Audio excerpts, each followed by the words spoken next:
नमस्कार. आज बनवूया चपातीच्या खुसखुशीत आणि कुरकुरीत वड्या. त्यासाठी ताटामध्ये बेसन पीठ, हाताने कुस्करून कोथिंबीर, अर्धा चमचा लाल तिखट, चवीप्रमाणे मीठ, अर्धा चमचा धना पावडर, थोडीशी हळद आणि पाणी टाकून हे मिक्स करून घ्यायचे. आता त्याच्यामध्ये एक मोठा चमचा पांढरे तीळ घ्यायचे आणि हे सुद्धा मिक्स करून घ्यायचं. शिल्लक चपातीचं करायचं काय, तर अशा वड्या बनवल्या ना तर एक सुद्धा शिल्लक राहणार नाही, खात्रीने सांगते. आता चपाती घेऊन हे सगळं मिश्रण आपल्याला पूर्ण चपातीला लावून घ्यायचं आहे. या वड्या चहासोबत किंवा अशासुद्धा खूप छान कुरकुरीत आणि चवदार लागतात. लावून झालं की आता आपल्याला त्याची गुंडाळी करून घ्यायची आहे. वरतीसुद्धा आपल्याला असं थोडं थोडं पीठ लावून घ्यायचं.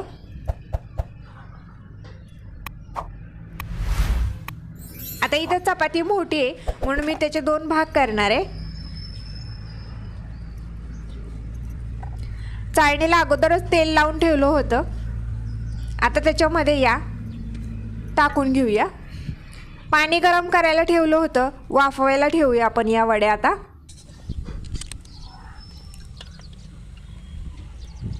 4 ते 5 मिनिटांमध्ये या वड्या वाफवून होतात. वाफवून झाल्यात, गार करायला ठेवल्या होत्या मी.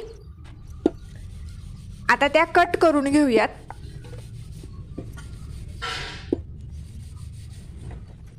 एकदा तरी ही रेसिपी नक्की तुम्ही बनवून बघा, खूप छान होते. आता तव्यामध्ये 1 पळी तेल टाकलं होतं. आता या अलटी पलटी करून आपल्याला छान अशा भाजून घ्यायच्यात, कुरकुरीत होईपर्यंत. चला, भाजून झाल्यात, काढून घेऊयात. तयार आहेत आपल्या एकदम कुरकुरीत खुसखुशीत चपातीच्या वड्या.